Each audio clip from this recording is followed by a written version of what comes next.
The Godfather is one of the most purely authoritative films ever made. Vito Corleone dispensing justice from a darkened study on his daughter's wedding day. Michael absorbing the logic of the family business across a long table. A world that looked from the right angle like the most disciplined possible version of power. Hollywood gave organized crime a moral architecture audiences could inhabit for nearly 3 hours without once wanting to step outside it. But the organizations that world was loosely built on were nothing like that portrait. The real commission did not dispense proportional consequence from behind a desk. It left Antonio Caponegro in a car trunk in the South Bronx with 14 bullet wounds and dollar bills stuffed into his body to make a point about greed. The Chicago outfit hung a 300-pound enforcer on a meat hook for 3 days on a suspicion that turned out to be wrong. The Sicilian Cosa Nostra removed 14 members of one man's family because the man they actually wanted was beyond their reach. What you are about to hear is considerably worse than anything Coppola put on screen. Section 1. The film that taught the world what punishment was supposed to look like. On March 14, 1972, at the Loews State Theater in Midtown Manhattan, Francis Ford Coppola's adaptation of Mario Puzo's novel The Godfather had its premiere screening. The film ran 2 hours and 55 minutes. It covered roughly a decade in the life of a fictional Italian-American mafia family in New York, centered on a patriarch named Vito Corleone and the transformation of his youngest son, Michael, from reluctant civilian to the next head of the organization. The film won 3 Academy Awards, including Best Picture and Best Actor for Marlon Brando, who played the old Don. It was the highest-grossing film of 1972. For a period, it held the record as the highest-grossing film ever made. 50 years after its release, it remains in the top 2 or 3 on almost every ranked list of the greatest films in American cinema. What the film built, above everything else, was a moral universe. The Corleone family operated inside a logic that audiences could follow and, more importantly, could accept. Vito Corleone did not appear on screen as a criminal in the way the word is ordinarily understood. He appeared as a man of measured authority who kept his word, protected those who came to him for help, and administered consequences proportional to the provocation. The opening scene of the film, in which the undertaker Amerigo Bonasera approaches Vito on the day of his daughter's wedding to ask for justice against the men who attacked his own daughter, was constructed with deliberate care to establish this logic. Bonasera had gone to the police and the courts first. Both had failed him. The man in the darkened study behind the desk was the last option, and he was presented as the most reliable one. Film critic Roger Ebert, reviewing the picture in 1997, put the design of the thing plainly. The Godfather, he wrote, was told entirely within a closed world, and that was the reason audiences sympathized with characters who were, in objective terms, engaged in serious and sustained organized criminal activity. During the entire film, Ebert observed, Don Vito Corleone does nothing of which the audience can genuinely disapprove. More precisely, not a single civilian victim of the organization appears on screen. No person whose life has been ground down by a gambling operation the Corleones ran. No small business owner paying protection money he cannot afford. No borrower trapped inside a loan sharking arrangement with no exit. The organization is shown entirely from the inside, which was, as Ebert understood it, the film's secret, its charm, and its lasting spell on every gangster film made after it. Mario Puzo had written the novel on which the film was based in 1969, partly to pay off debts he had accumulated through his own gambling losses, which by some accounts had reached $20,000. He had never met a real mafioso before writing the book. The research was conducted entirely through published materials and the kind of second-hand accounts available to a working journalist of his era. The novel spent 67 weeks on the New York Times bestseller list and sold 9 million copies in 2 years. Puzo would later say, in interviews conducted after the film's release, that he had not expected the portrait he constructed to become the defining public image of what the American Mafia was. He had, he suggested, invented a version of organized crime that was more orderly, more honorable, and more internally coherent than anything the actual record supported. The punishment system the film depicted was one of its most influential inventions. In the Corleone world, consequences followed violations in a manner that was legible, traceable, and carried out by men who understood the significance of what they were doing. When Sonny Corleone is ambushed at a toll booth and shot more than 30 times, the audience understands immediately that this is retaliation for a specific action he had taken. When Fredo is eventually taken out onto a lake in Nevada many years later, the audience understands that this too follows a traceable logic. The killing of Michael's own brother is presented as the most painful consequence imaginable, but it is presented as a consequence, which means the world the film constructs has a kind of internal justice, however brutal. The men who administered punishment in that world understood what they were doing and why. The real record, assembled across 4 decades of federal investigations, Senate hearings, cooperating witnesses, and court documents from both American and Italian jurisdictions, describes something the film's moral architecture could not accommodate. The organizations that the Corleone family was loosely modeled on did operate with rules. The commission, established in 1931 by Charles Luciano and others, did exist, and its rules about the killing of made members without prior approval were real, and the consequences for violating those rules were applied with some consistency. But the texture of how punishment actually functioned, in both the American and Sicilian organizations, was not proportional in the way the film suggested. It was not clean. It was not administered by men who kept their composure and their tailoring intact throughout. It was conducted in meatpacking plants and car trunks, and on roadsides outside Palermo, and it extended outward from the immediate target in ways the film never showed, and in some cases could not have shown, without losing the audience entirely. Puzo's novel had been closer to the texture than the film. The screen adaptation made deliberate choices about what to carry from the page and what to leave behind. Some of those choices were about runtime. A picture that attempted to show every documented method the real organizations used to enforce their rules would have run considerably longer than the film that was actually released.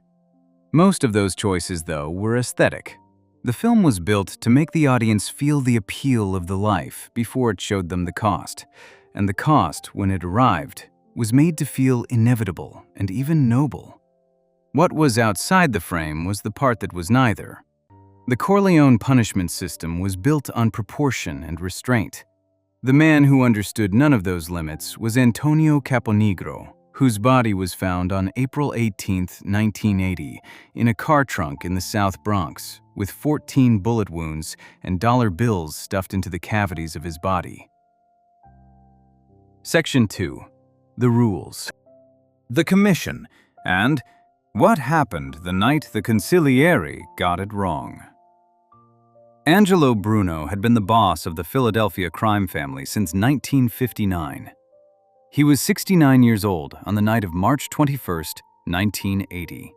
His driver pulled the car to the curb outside Bruno's home at the intersection of 10th Street and Snyder Avenue in South Philadelphia. Bruno was sitting in the front passenger seat. A figure stepped out of the darkness behind the vehicle and pressed a shotgun barrel against the back of Bruno's head. The blast killed him before the sound finished traveling down the block. His driver, John Stanfa, survived with a wound to the left hand. The street went quiet. The figure who had done the work disappeared into the South Philadelphia evening. Angelo Bruno had earned his nickname, the Gentle Don, through an approach to leadership that was, by the standards of his era and his industry, genuinely unusual. He preferred negotiation to violence. He had maintained a working relationship with the New York families, built on reliability and low drama. He had largely kept his organization out of the narcotics trade at a time when other families were building entire revenue streams around it. He had been a member of the National Mafia Commission, the body that had governed relations between the American families since its formation in 1931. That membership was the detail that made what happened next not merely a killing, but a procedural catastrophe for the man who had ordered it. The man who ordered it was Antonio Caponegro. His street name was Tony Bananas, a reference to his father's banana merchant business at the Italian market on South 9th Street in Philadelphia. He had been born in Chicago on January 22, 1912, and had moved to New Jersey as a young man, eventually building a base of operations in the iron-bound neighborhood of Newark. By the 1970s, he was the consigliere of the Philadelphia family and one of the most profitable earners in the organization through a numbers operation in Newark that generated consistent and substantial income. He was also a man who had grown deeply frustrated with Bruno's leadership. Bruno had kept the family out of the Atlantic City casino expansion that opened in 1978. Bruno had refused to allow the methamphetamine trade that Caponegro believed could be enormously profitable. Bruno was aging and facing federal racketeering indictments, and the line of succession felt blocked. Caponegro traveled to New York to consult Frank Thierry, the acting boss of the Genovese family. The conversation between the two men has been reconstructed from later testimony and court documents. Thierry reportedly told Caponegro words to the effect of, "You do what you have to do." Caponegro understood this as commission authorization for the killing. It was not. Thierry had given no such authorization, and the commission had not been consulted. What Thierry had done, according to the account that emerged across subsequent investigations, was play a longer game. He had coveted Caponegro's Newark numbers operation for years. If Caponegro moved against Bruno without genuine commission approval and was then held accountable for the violation, Thierry would be positioned to take the Newark territory as part of the settlement. The conversation in New York had been a trap. The commission learned of Bruno's killing within days.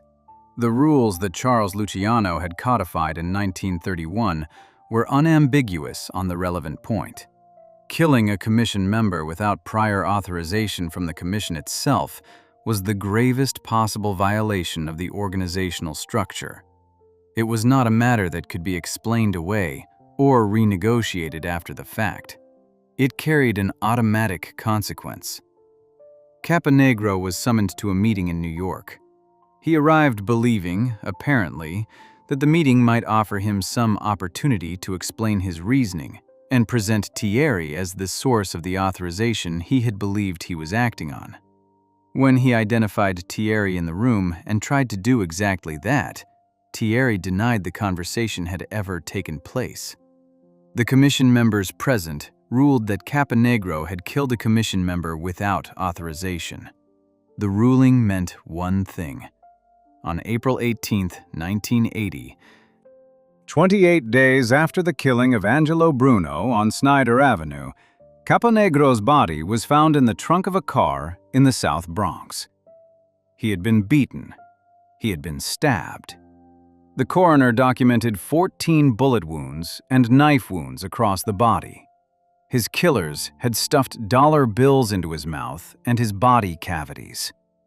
The dollar bills were not accidental. In the language the organization used for such messages, the money was a statement about greed, that the man inside the trunk had moved against his own boss for money, that the commission understood exactly what had motivated him, and that the commission had responded accordingly. His brother-in-law, Alfred Salerno, was found nearby. Other figures connected to the Bruno killing followed in the weeks after. The organizational message was not subtle, and was not designed to be. The commission rule that Caponegro violated had been one of a small set of fundamental prohibitions that governed conduct inside the American Mafia since the early 1930s. The prohibition on killing a made member without approval existed because unsanctioned killings produced exactly the kind of instability that had nearly destroyed the entire structure during the wars of 1930 and 1931, when dozens of figures were removed across multiple jurisdictions inside a few months. The Commission's purpose was to prevent that instability from recurring. The rule was clear. The punishment for violating it was built into the rule itself, known to everyone inside the organization from the moment they were inducted. A second prohibition governed what happened when a member was suspected of talking to law enforcement. This was the rule of omerta, the code of silence that required members to refuse cooperation with any official authority under any circumstances, including circumstances where the member themselves had been victimized by a crime. Breaking this code was, like the unauthorized killing of a made member, punishable by removal. What the film showed of these rules was the surface: the oath taken during the induction ceremony, the burning of the saint's card, the blood from the pricked finger. What it did not show was the specific and documented texture of how the organizations enforced both prohibitions when they believed, or even only suspected, that someone inside the structure had crossed the line. The Chicago outfit had its own version of that enforcement. It did not look like a ruling delivered by men in tailored clothing around a table. It looked like a building on the south side of Chicago, a night in early August of 1961, and a man named William Jackson, who spent 3 days finding out what the organization did with the figure it believed had been talking to the FBI. Before we move on, if you're enjoying this analysis, please consider subscribing. It helps the channel tremendously. Caponegro showed what the Commission did at the top of the structure. A meatpacking plant on Chicago's South Side in August of 1961 showed what happened further down when a 300-pound enforcer named William Jackson spent 3 days on a meat hook. Section 3. William Jackson, the meat hook, and the organization that got it wrong. On the morning of August 12, 1961, Chicago police officers responding to a report on Lower Wacker Drive found a Cadillac parked and abandoned in a manner that suggested it had been left in a hurry. The car belonged to a man named William Jackson. Jackson was inside the trunk. He was 40 years old, weighed approximately 300 pounds, and had spent the better part of a decade working as an enforcer and loan collector for Sam Giancana's Chicago outfit, moving through the city's South Side neighborhoods, collecting payments from borrowers who owed money at rates that climbed several 100% annually. His street name was Action, a reference to the loan shark trade's internal vocabulary for the interest charges that accumulated on unpaid debts. The coroner's report that followed his examination was detailed enough that federal investigators preserved it and referenced it in subsequent intelligence documents as one of the clearest documented inventories of what the outfit did to a man it believed had become a liability. Jackson had not been quick about dying. The coroner established that the injuries across his body were consistent with a period of sustained mistreatment lasting multiple days. FBI investigators, working from a separate source, would eventually piece together a more specific timeline. The outfit had taken Jackson sometime around August 9th. He had been alive, in some form, for approximately 3 days before his body was deposited in the Cadillac on Lower Wacker Drive. The location where it happened was a meatpacking plant on Chicago's South Side. Jackson had been taken there at gunpoint by a group of outfit members that federal investigators later identified from wiretap recordings. Among those present were Fiore Buccieri, a capo who served as a bodyguard and enforcer for Giancana, and who had a documented reputation for a particular enthusiasm in this kind of work. Jackie Cerrone was present. James Torello, known in the organization as Turk, was present. David Yaris was present. Samuel DiStefano, a loan shark who operated inside the outfit's structure, and whose methods in dealing with delinquent borrowers had already generated their own separate legend inside the organization, was among the principals. Inside the plant, Jackson was hung on a steel meat hook. The hook was inserted through his body, and he was suspended approximately a foot above the floor. For a man of 300 pounds, the weight on the hook across multiple days produced injuries the coroner documented as consistent with prolonged suspension. What was done to him while he was suspended was recorded in part by federal agents who had placed a listening device in a location where Buccieri and Cerrone were subsequently recorded discussing the evening. The conversations were referenced in FBI intelligence documents and later described in public reporting based on those materials. The coroner's report itemized the following: the meat hook insertion, kneecaps broken with a baseball bat, burns across the body from a blowtorch, including burns applied to the genitals, repeated puncture wounds consistent with an ice pick applied to the limbs, a cattle prod used on the rectum and the genitals, crushed ribs, a puncture wound in the right ear consistent with a sharp metal object. Jackson died of the accumulated injuries, not from any single cause. The federal documents describing the case noted that he had maintained throughout the period that he was not an informant and had told his torturers this repeatedly. They did not believe him, or they had proceeded regardless. The basis for the organization's suspicion had a specific origin. In 1960, FBI agent Bill Romer had approached Jackson directly and asked him to become an informant. Jackson had declined. He was, by the account of people inside the outfit who later discussed the matter, a loyal member of the organization who had no interest in cooperating with federal investigators. The approach by Romer had been observed or reported within the outfit's internal network of information, and the fact that the conversation had taken place at all was sufficient, in the outfit's calculation, to generate suspicion that could not be resolved without physical confirmation. The confirmation was conducted over 3 days. It produced no evidence that Jackson had cooperated with anyone, because he had not. The FBI's own records confirm that Jackson was not an informant. The organization removed one of its own productive earners based on suspicion generated by an approach Jackson had declined and reported nothing about. Fiore Buccieri was later documented on FBI surveillance audio describing aspects of the Jackson killing to Jackie Cerrone during a separate meeting in Florida in January 1962. According to accounts based on those recordings, Buccieri had taken photographs of Jackson's condition at some point during the 3 days in the meatpacking plant and had shared them within certain circles of the outfit's membership. The photographs were understood to function as a deterrent. A man who saw what Jackson looked like after 3 days had a specific and concrete reference point for what the organization did to figures it believed had crossed the relevant line. The Godfather gave its audiences a punishment system in which the violence, when it came, was swift and purposeful. The baptism massacre that ends the first film is edited with precision, cross-cut against the ceremony of Michael's role as Godfather, each killing delivered in seconds by men who understand exactly what they are doing and why. There is no suffering extended across days. There is no residual uncertainty about whether the target had actually done the thing he was being punished for.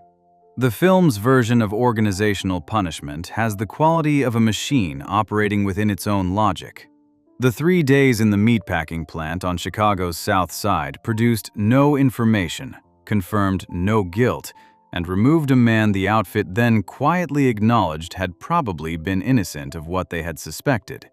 The machine had operated, but not within any logic the film's moral architecture had room for. Jackson's body was released to his family. He was buried at Mount Carmel Catholic Cemetery in Hillside, Illinois. The men who had been inside the building with him across those 3 days continued their careers inside the Chicago outfit for years afterward, with no internal consequence for what had happened in August of 1961. The plant solved the problem of a man already inside the building. The harder problem was getting a man to walk in willingly, and a room in Queens in January 1979 showed exactly how Thomas DeSimone was brought to the place he would not be leaving. Section 4. The summons, the false pretense, and the door that only opened once.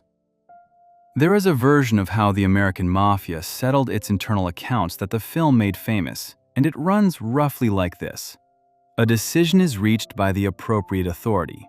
A capable figure is assigned the task, and the target is removed in a manner efficient enough that the trail runs cold before investigators can follow it.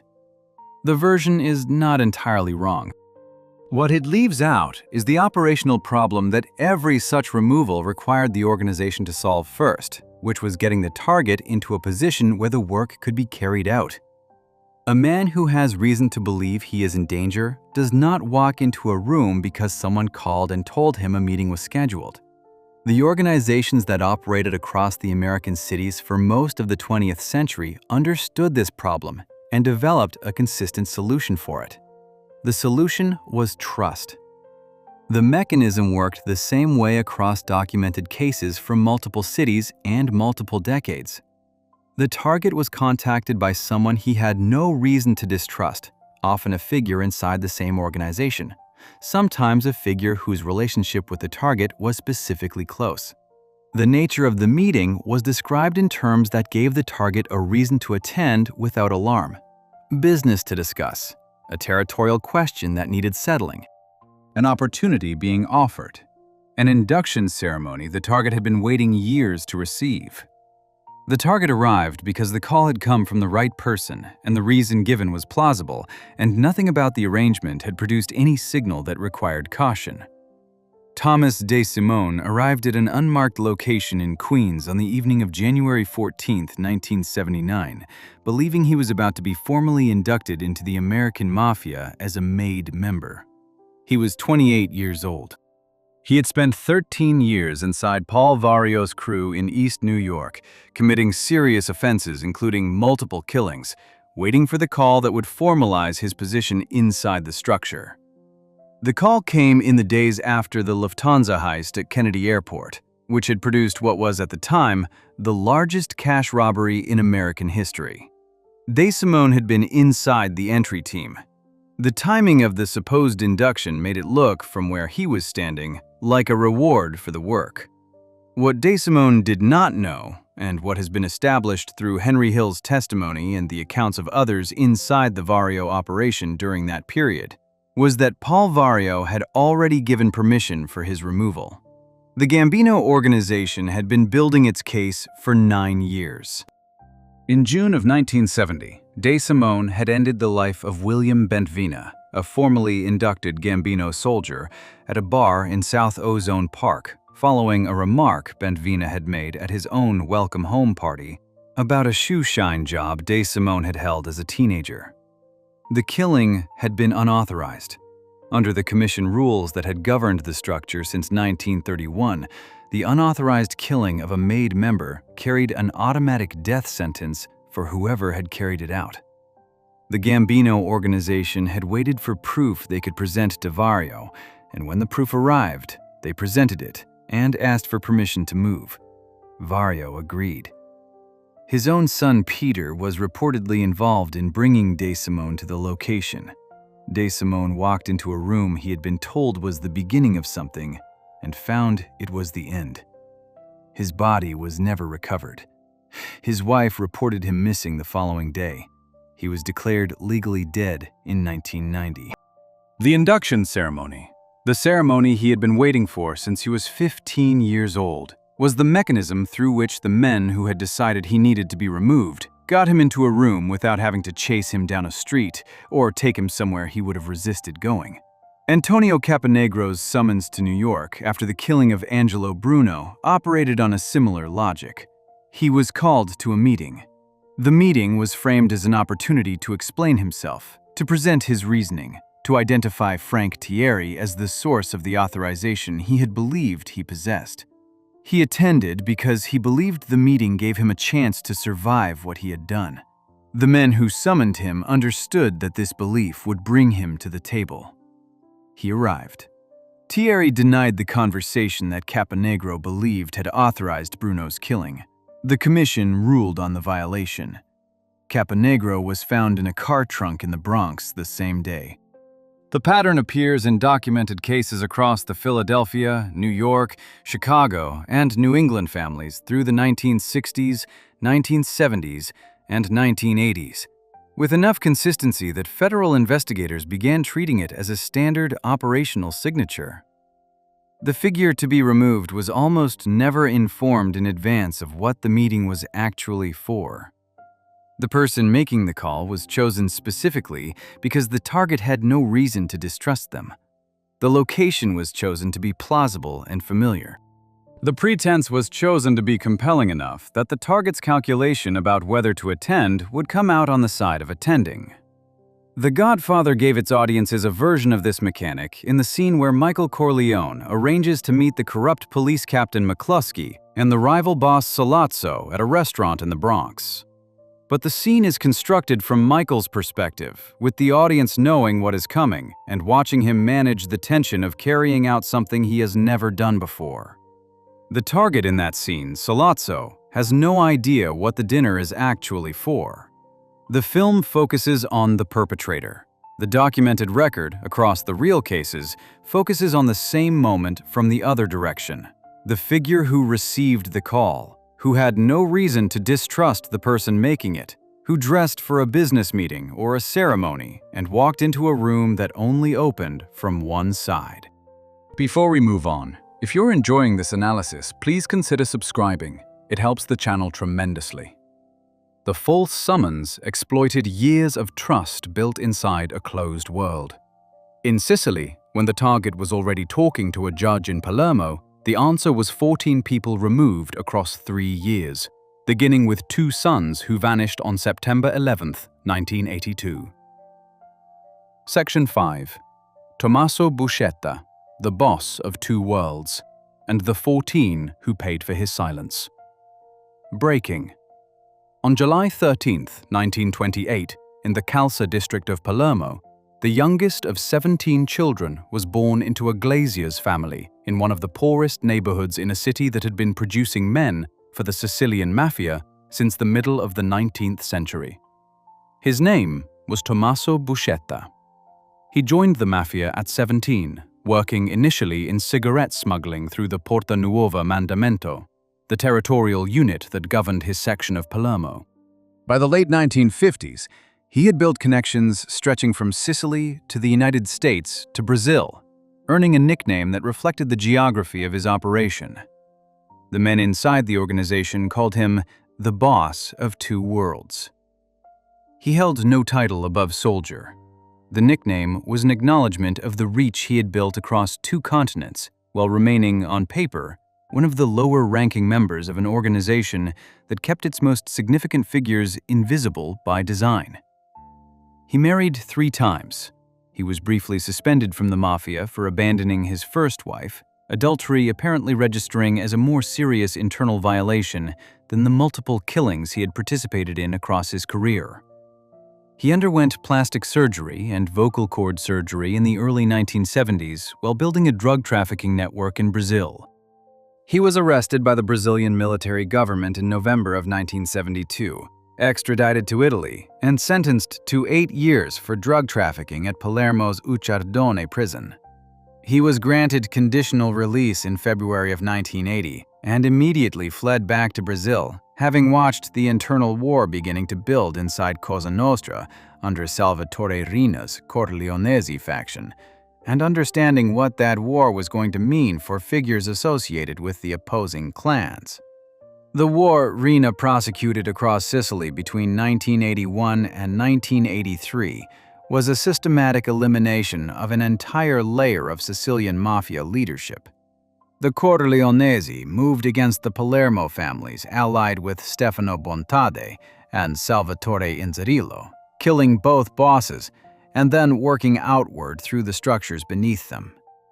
Buscetta's allies were among the targets. He watched from Brazil, understanding that his own associations placed him inside the category of figures the Corleonesi would eventually reach. On September 11, 1982, His two sons from his first marriage, Benedetto and Antonio, disappeared in Palermo. They were never found. In the language the Sicilian organization used for this category of removal, it was a lupara bianca, a white shotgun, meaning a disappearance without a trace, without a body, without anything for a family to bury or a court to examine. His brother Vincenzo was killed. His son-in-law Giuseppe Genova was killed. His brother-in-law Pietro was killed. 4 nephews followed. The total number of Buscetta's relatives removed by the Corleonesi between 1982 and 1985 was between 11 and 14. The purpose was not arbitrary. The first function was punitive, making the cost of his associations visible through the people closest to him, even when he himself was physically beyond reach. The second was structural, showing every figure inside the organization who was watching from a distance exactly what the Corleonesi were willing to do. The message was not addressed to Buscetta alone. He was arrested again in Sao Paulo on October 23, 1983, extradited to Italy on June 28, 1984, and taken into the custody of anti-mafia magistrate Giovanni Falcone in Palermo. On the flight back, he had swallowed barbiturates in a genuine attempt to end his life before authorities could use him. The attempt failed. After several days in custody, he asked to speak with Falcone directly and agreed to cooperate. What he gave Falcone across 45 days of recorded testimony was an organizational map, the commission, the mandamente, the rules of induction, the decision-making process behind major operations. Falcone later said that before Buscetta, investigators had only a superficial understanding of the mafia phenomenon, and that Buscetta had provided an essential interpretive key. Buscetta died of cancer in New York on April 2, 2000 at 71 years old, buried in Miami under a false name. The 14 who had been within reach of the Corleonesi paid in his place. The Corleonesi reached Buscetta's family because they could not reach him in Brazil. When the men beyond their reach were the prosecutors inside Palermo itself, the answer was 400 kilograms of TNT under Highway A29 and Giovanni Brusca on a hillside above with a remote control. Section 6. The Judges, the Maxi Trial, and what Rina did when the convictions were upheld. Giovanni Falcone was born on May 18, 1939, in the Calza district of Palermo, the same impoverished neighborhood that had produced Tommaso Buscetta 23 years earlier. He studied law at the University of Palermo, graduated in 1961, practiced for 3 years, and became a judge in 1964. Paolo Borsellino was born in the same neighborhood 2 years after Falcone, in 1940. The two men had grown up on the same streets, attended the same schools, and watched the same organization shape the visible texture of daily life in the district around them. Both had chosen the same response to what they had seen growing up. They became prosecutors.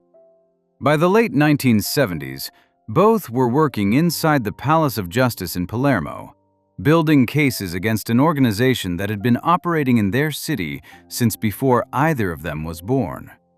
The anti-mafia pool that would eventually produce the Maxi trial was created after the car bomb that killed Judge Rocco Cinici outside his apartment building on Via Pipitone Federico in Palermo on July 29, 1983. Cinici had been the head of the investigating magistrate's office and the man who had first assembled Falcone and Borsellino into a coordinated investigative unit. The bomb that removed him also killed 2 members of his police escort and the doorman of his building. His successor, Antonino Caponetto, took over the pool and kept it intact. Falcone and Borsellino continued building the case. The Buscetta testimony, which began in the summer of 1984, gave the pool the organizational framework it had been assembling fragments of for years. The Maxi trial opened in February of 1986 inside a specially constructed bunker courthouse built adjacent to the Ucciardone prison in Palermo. The building had been designed specifically for the occasion, with reinforced walls and a layout that could accommodate the 475 defendants, their lawyers, the press, the judges, and the security detail required to keep the proceedings from being disrupted by the organization being prosecuted inside it. The trial ran for nearly 2 years. It was, and remains, the largest criminal trial ever conducted against an organized crime organization anywhere in the world. Falcone and Borsellino were at the center of it throughout, presenting evidence assembled across a decade of investigation. Corroborated by Buscetta's testimony and by the accounts of other cooperating witnesses who had followed his decision to break omerta. On December 16, 1987, the court delivered its verdicts. Of the 475 defendants, 338 were convicted. 19 of the leading bosses and principal figures in the Sicilian Cosa Nostra received life sentences. The remaining convicted defendants received sentences totaling more than 2,600 years of imprisonment combined. Among those convicted in absentia was Salvatore Riina himself, who had been living as a fugitive in Palermo for more than 2 decades, moving between safe houses maintained by the organization, receiving visitors, issuing orders, and running the most powerful criminal organization in Italy, from inside a city whose law enforcement apparatus had been searching for him throughout that entire period. Riina had calculated that the conviction would not stand. The Italian appellate system had a long history of overturning or significantly reducing mafia convictions on technical grounds, and the organization had spent decades exploiting that history. He suspended the campaign of violence against state officials while the appeals moved through the courts, waiting for the process that had protected the organization so many times before to work again. On January 30th, 1992, the Supreme Court of Cassation, Italy's highest court, upheld the bulk of the maxi trial convictions. The life sentences for the 19 principal bosses were confirmed. The 2,600 years for the remaining defendants were confirmed. The appellate process that Riina had been counting on had, for the first time in the organization's modern history, failed to deliver. Within weeks of the Supreme Court ruling, Riina convened the Council of Top Bosses and issued the orders. The first target was Salvatore Lima, a politician in the Christian Democrat Party who had been a long-standing ally of the organization in Rome and whom the Corleonesi held responsible for failing to deliver the appellate outcome they had been expecting. Lima was shot on a road outside Palermo on March 12, 1992. Then Riina turned to the 2 magistrates whose work had produced the trial in the first place. On May 23, 1992, Falcone flew from Rome to Palermo for the weekend. His wife, Francesca Morvillo, was with him. 3 police officers formed the escort. The convoy of cars took Highway A29 from Palermo International Airport toward the city. Beneath the road, the organization had placed approximately 400 kilograms of TNT and ammonium nitrate inside a drainage tunnel, packed into the space by men who had conducted test drives along the route to calculate the precise moment at which the lead car would be directly above the charge. Giovanni Brusca, known inside the organization as Lo Scanacristiani, the People Slaughterer, positioned himself on a hillside above the road with a remote control device. He pressed the button as the convoy passed. The explosion tore through the asphalt, lifted the lead car several hundred meters through the air, and registered on seismograph equipment monitoring earthquake activity in the region. Falcone, his wife, and officers Rocco Di Cillo, Antonio Montinaro, and Vito Schifani were killed. 2 officers in the following cars survived. Paolo Borsellino had been warned in 1991 by a cooperating witness that plans for his own removal were already in preparation. He had chosen to reduce the size of his personal security detail rather than increase it, concerned that a larger escort would cause the organization to redirect its attention toward a family member instead. On July 19, 1992, 57 days after the Capaci bombing, Borsellino traveled to Via D'Amelio in Palermo to visit his mother. 100 kilograms of explosives had been placed inside a car parked outside the building. The detonation killed Borsellino and 5 officers of his escort: Agostino Catalano, Walter Cosina, Emanuele Aloi, Vincenzo Limuli, and Claudio Trena. Emanuele Aloi was the first Italian policewoman to be killed in the line of duty. Only Borsellino's driver survived. Borsellino's red notebook, which he carried with him at all times and used to record the findings of his ongoing investigations, vanished from the scene in the immediate aftermath of the explosion and has never been recovered. Salvatore Riina was arrested on January 15, 1993, in a car in Palermo after a cooperating witness provided information on his location. He had been a fugitive for 23 years inside a city that had been formally searching for him throughout that period. At the time of his death in a prison hospital in Parma on November 17, 2017, he was serving 26 life sentences. He had been convicted of ordering the killings of Falcone and Borsellino, among the many hundreds of other offenses attributed to him across his career. The 2 magistrates had spent their adult lives inside the same neighborhood that had produced the organization they prosecuted. The organization's response to their work was 2 car bombs 57 days apart, and a red notebook that disappeared before anyone could read what was written in it. Before we move on, if you're enjoying this analysis, please consider subscribing. It helps the channel tremendously.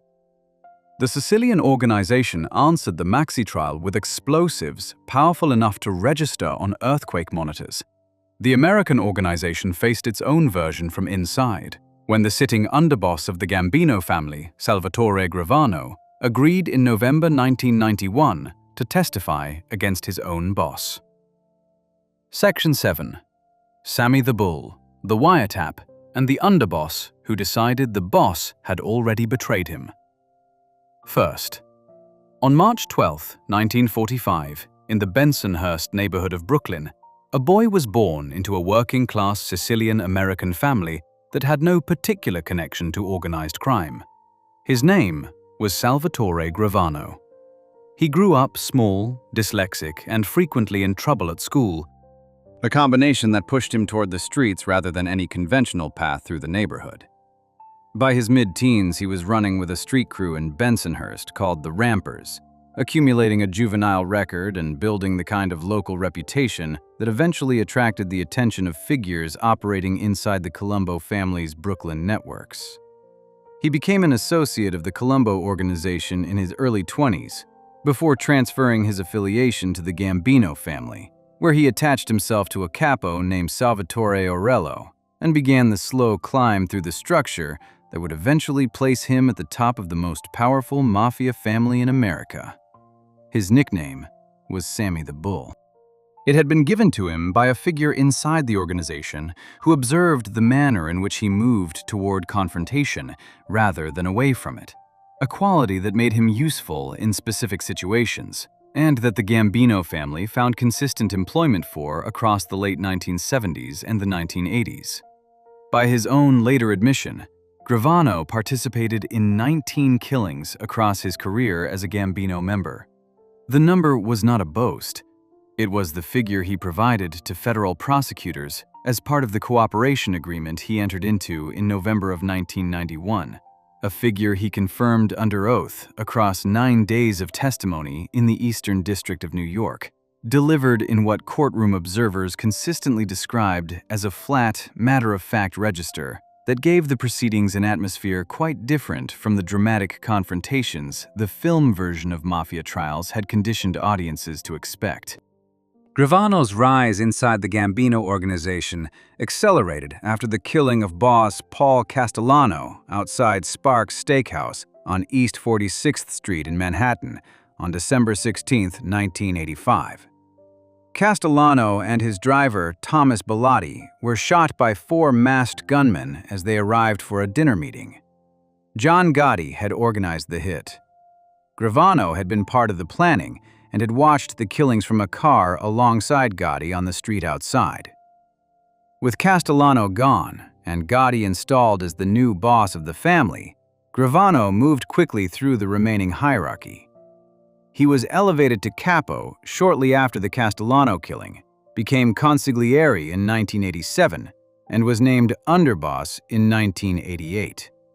He was, at that point, the second most powerful figure in the most powerful mafia family in the United States.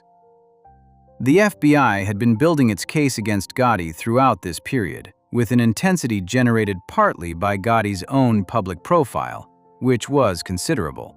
Gotti had acquired the nickname the Dapper Don for the quality of his clothing and his visible enjoyment of his own celebrity, and the Teflon Don for the 3 successive acquittals he had walked away from in the mid-1980s, each of which had subsequently been linked to jury tampering and witness intimidation. The FBI placed listening devices inside an apartment above the Ravenite Social Club on Mulberry Street in Little Italy, where Gotti held regular meetings. By late 1990, the recordings being gathered from those devices were producing substantial evidence on multiple serious offenses. What cracked the case open from the inside was not the surveillance alone. It was a specific conversation that Gravano heard replayed from those recordings after his arrest in December of 1990. On the tapes, Gotti could be heard discussing Gravano in terms that made clear he was preparing to frame his own underboss as the primary responsible figure behind several murders that both men had in fact planned together. Gotti described Gravano as too greedy. He discussed the killings of Robert DiBernardo, Louis Melito, and Louis De Bono in ways that positioned Gravano as the driving force behind each, in a manner that Gravano understood immediately was designed to give the boss a usable narrative if the cases went to trial. The man who had made Gravano his underboss was constructing a version of events in which his underboss would carry the weight of the convictions, and Gotti would present himself as a figure who had been manipulated by the man beneath him. Gravano formally agreed to cooperate with federal prosecutors on November 13, 1991. He was the highest-ranking member of any New York family to turn government witness up to that point in the history of the American Mafia. The cooperation agreement required him to plead guilty to a single count of racketeering, debrief prosecutors comprehensively on every offense he had ever committed or been present for, and testify against Gotti and his co-defendant, Frank Locascio. In exchange, the full inventory of murder charges that could have been brought against him was set aside. He had participated in 19 killings. He received a 5-year sentence.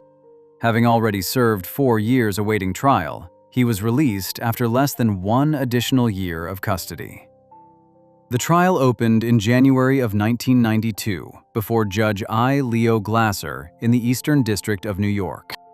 The jury was anonymous and fully sequestered, the first time a Brooklyn federal case had operated on those terms, a measure taken specifically because of Gotti's documented history of reaching juries. Gravano testified over 9 days. He described the organizational structure of the Gambino family, the induction ceremony, the decision-making process behind the Castellano killing, and the specific planning behind the murders he had participated in. All of it delivered in the same deadpan register that made the testimony more rather than less difficult to dismiss.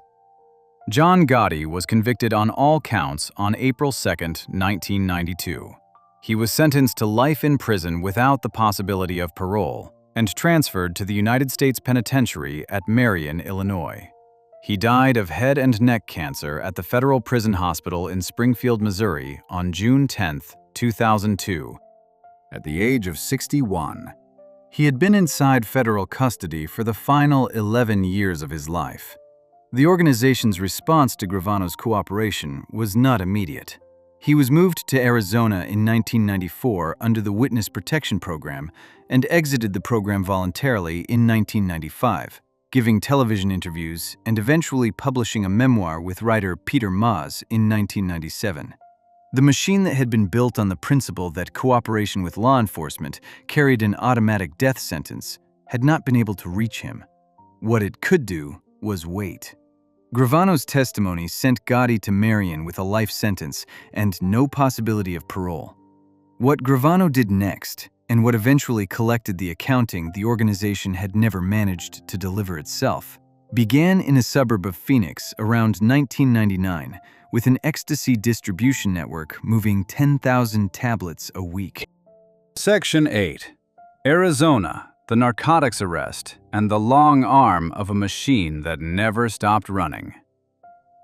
In 1994, Salvatore Gravano moved his family to Scottsdale, Arizona, under assumed names provided by the Federal Witness Protection Program. He had spent the preceding years inside a series of safe houses managed by federal handlers, giving debriefs, preparing for testimony, and waiting for the legal process to complete itself. The move to Scottsdale was supposed to be the beginning of a quiet life at a sufficient distance from New York that the organization he had dismantled from the inside could not locate him. He exited the Witness Protection Program voluntarily in 1995. He began giving interviews under his own name. He appeared on television. He published the memoir with Peter Maas in 1997, a book that sold widely and that described the interior of the Gambino family's operations in a level of detail that complemented the testimony he had already given in open court. He opened a swimming pool installation business in the Phoenix area. He presented himself, in the public appearances he gave across the late 1990s, as a man who had made a specific and rational decision and was now living with its consequences in the open. What he was also doing, beginning sometime around 1999, was building a narcotics distribution network in the Phoenix area alongside his wife, his son Gerard, and his daughter Karen. The operation distributed ecstasy tablets through a network that reached into the local club scene across the Phoenix metropolitan area. By the time federal and state investigators had assembled enough evidence to move, the operation had distributed an estimated 10,000 tablets per week.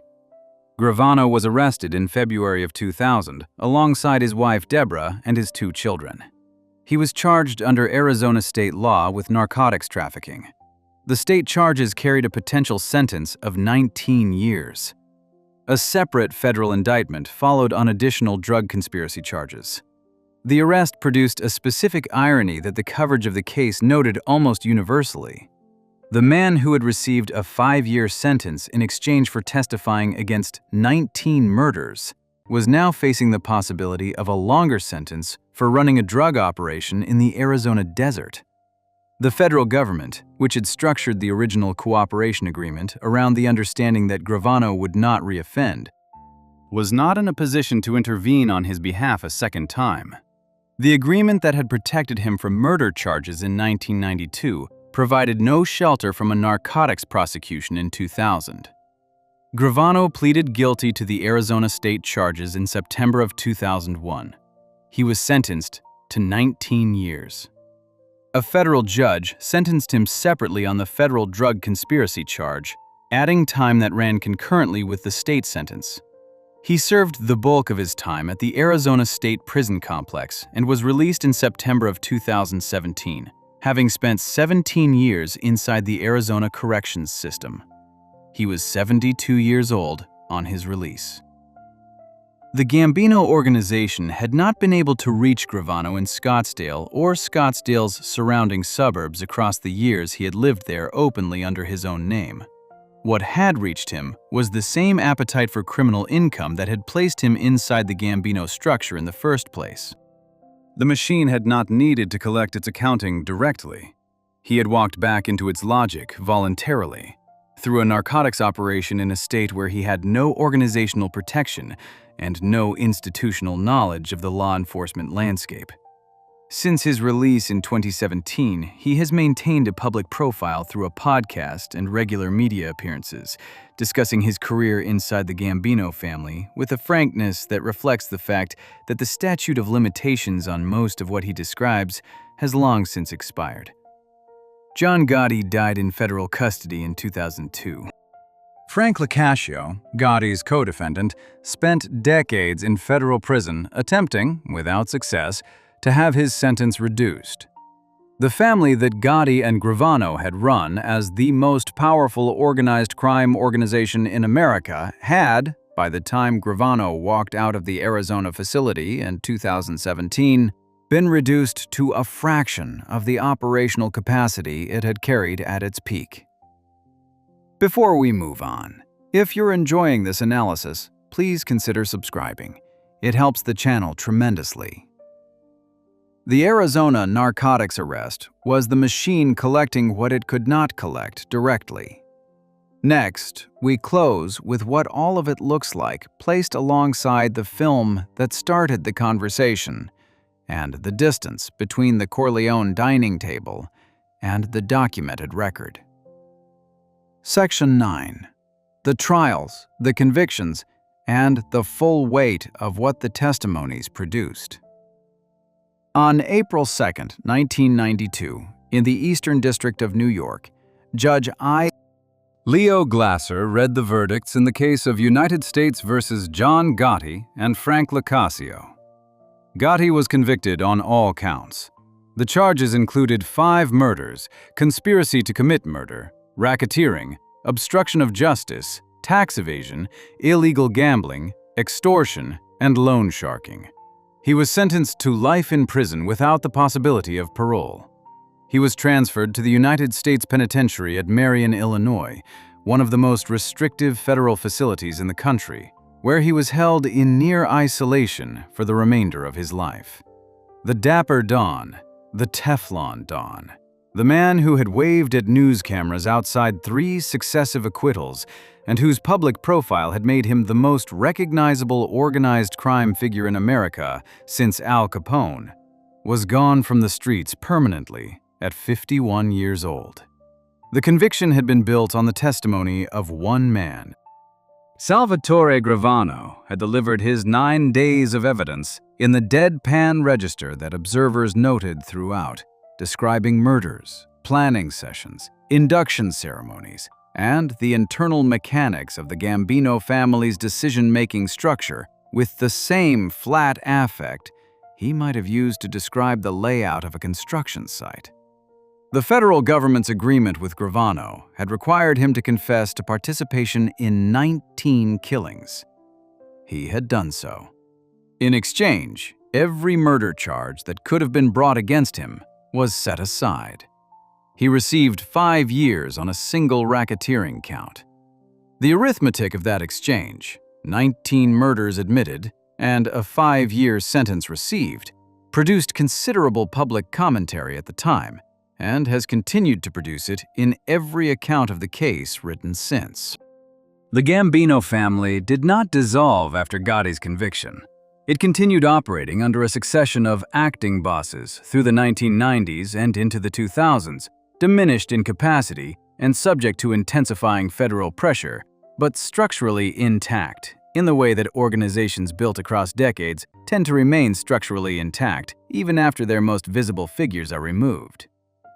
John Gotti Jr., the boss's son, served a period in a leadership role and was prosecuted 4 times on federal racketeering charges between 2004 and 2009, with each trial ending in a hung jury before he eventually withdrew from the organization.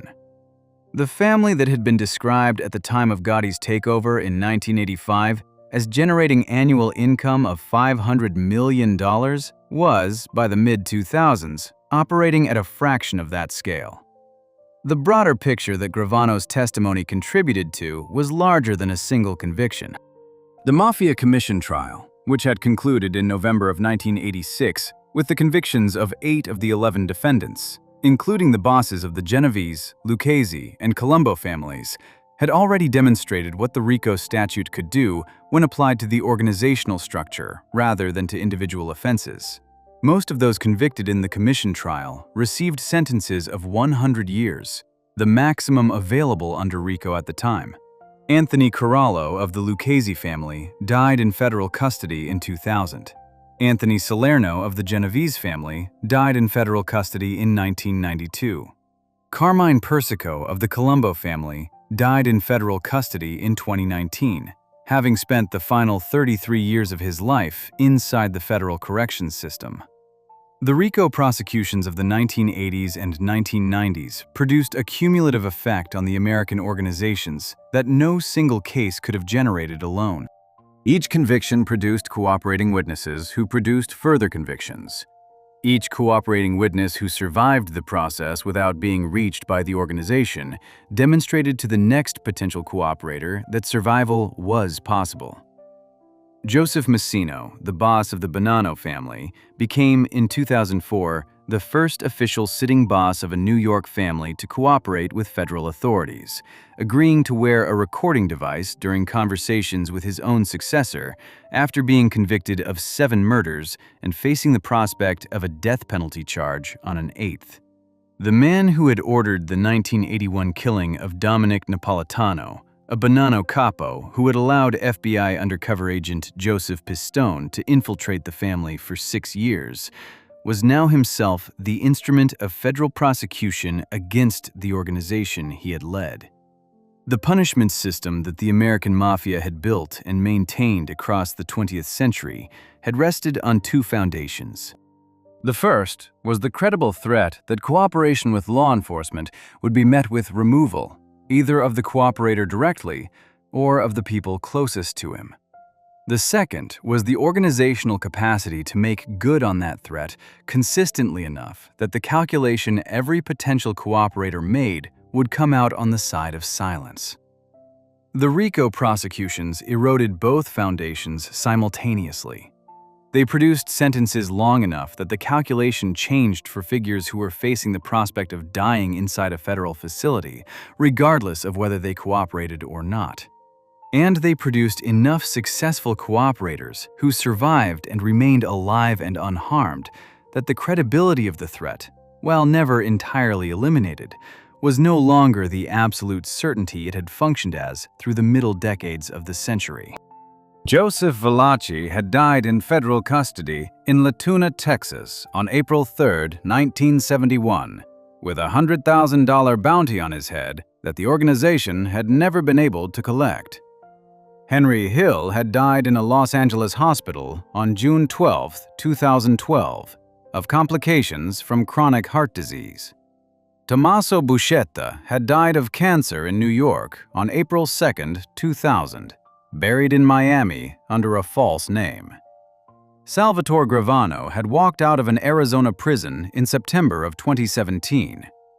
The organization had not reached any of them. The punishment system that the film version of organized crime had made to look like authority had spent 4 decades failing to collect on its most significant debts. The convictions dismantled the organizational capacity of the American families more thoroughly than any single operation before them. Next, we close with what all of it looks like placed alongside the film that started the conversation, and the distance between the Corleone dining table and the documented record. Section 10. What the Corleone dining table could never show you. On March 24, 1972, The Godfather opened in wide release across the United States. Audiences lined up around the block at theaters in cities that had their own documented histories with the organizations the film depicted. In New York, where the Gambino and Lucchese and Genovese families were operating at close to full capacity, people who lived inside neighborhoods those organizations controlled sat in darkened cinemas and watched Marlon Brando dispense measured justice from behind a desk.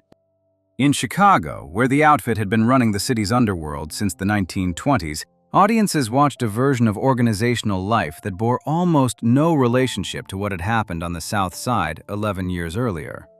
In Philadelphia, where Angelo Bruno was still 12 years from the shotgun blast on Snyder Avenue, people watched a film about a gentle dawn and found the portrait plausible because it matched the version of authority they had been conditioned to accept. The film's design was deliberate, and its achievement was genuine. Coppola and Puzo built a moral universe that worked on its own terms, and it worked because it excluded everything that would have made it impossible to inhabit. No civilian victims, no extended suffering, no punishment that lasted 3 days in a building the target had no idea he was going to end up inside. No dollar bills placed inside a body cavity to make a point about greed to whoever opened the car trunk next. The violence in the film was fast, purposeful, and administered by men who understood the weight of what they were doing. It looked like authority because it was designed to look like authority. The real record, assembled across 4 decades of federal investigations, Senate hearings, wiretapped conversations, and the testimony of men who had been inside the structures and decided to describe what they had seen, looks nothing like the dining table scene. It looks like a meatpacking plant on Chicago's South Side in August of 1961, where a 300-pound man named William Jackson spent 3 days on a meat hook because a figure inside the outfit had spoken to an FBI agent, and the organization had generated suspicion without generating proof. Jackson had not been an informant. The men who had carried out his removal understood this, or came to understand it, and continued their careers inside the organization without consequence. The coroner's report on his body was specific enough that federal investigators preserved and referenced it for years as a document of what the machine looked like when it operated without the restraint the film's version of the organization always maintained. It looks like the trunk of a car in the South Bronx on April 18, 1980. And a consigliere named Antonio Caponegro with 14 bullet wounds, knife wounds, and dollar bills stuffed into his body cavities because he had believed a man named Frank Thierry when Thierry told him the commission had approved something it had never been asked to approve. The dollar bills were a message. The message was designed to be read by every figure inside the Philadelphia organization who learned what had been found in that trunk, and by the New York families, who wanted the lesson to travel as far as it needed to travel. The Corleone punishment system in the film was proportional and contained. The commission's answer to Caponegro was neither. It looks like September 11, 1982 in Palermo, and 2 young men named Benedetto and Antonio Buscetta, who disappeared into unmarked ground because their father had spoken to a judge. It looks like 11 to 14 people removed from a single-family network across 3 years, not because any of them had done anything the organization could point to, but because the man who had talked was beyond reach in Brazil, and the organization needed the cost of cooperation to be visible to everyone watching.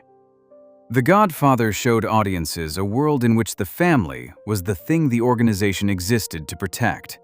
The Sicilian Record showed a world in which the family was the thing the organization reached for when it could not reach the individual directly. It looks like Highway A29 outside Palermo on May 23, 1992, and 400 kilograms of explosive beneath a road, and a man on a hillside with a remote control, and an explosion powerful enough to register on earthquake monitors.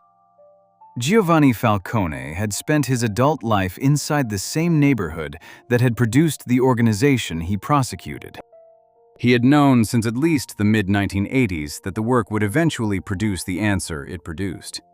He said in an interview conducted some time before the Capaci bombing that his destiny was to take a bullet from the Mafia someday, and that the only thing he did not know was when. The explosion on Highway A29 was the answer to the Maxi trial, to the 338 convictions, to the 19 life sentences, and to the Supreme Court ruling of January 30, 1992, that had confirmed every one of them. Paolo Borsellino followed 57 days later on Via D'Amelio. His red notebook disappeared from the scene before anyone could read what was written in it, and has never been recovered. It looks like Salvatore Gravano in an Arizona courtroom in 2001, pleading guilty to narcotics trafficking charges that carried 19 years, having already served time in exchange for testimony that produced the conviction of the boss he had watched try to frame him on a surveillance recording. The organization had not been able to reach him in Scottsdale. What had reached him was the same logic that had placed him inside the Gambino structure in the first place. He walked out of the Arizona State Prison Complex in September of 2017 at 72 years old. John Gotti had been dead in federal custody for 15 years by then. The family they had both run at the height of its power had been reduced to a shadow of its former operational capacity by the testimony Gravano had given across 9 days in a Brooklyn courtroom in 1992. The Godfather gave American audiences a version of organized crime that has proven more durable than almost any other piece of cinema produced in the last century. It gave them the dining table, the darkened study, the offer no one refuses, and a patriarch whose punishment system looked From the right angle, like a form of justice the official institutions had failed to provide. What it could not give them, within the architecture it had constructed, was the meatpacking plant, the car trunk with the dollar bills, the 2 boys who never came home from Palermo, the road that registered on seismographs. The film needed its audience inside the frame to work. The real record was designed to be felt by everyone who was not in the room. And it was. And the distance between those two things is what none of the sequels ever found a way to close. If you enjoyed this breakdown, make sure to subscribe. Thanks for watching, and I'll see you in the next one.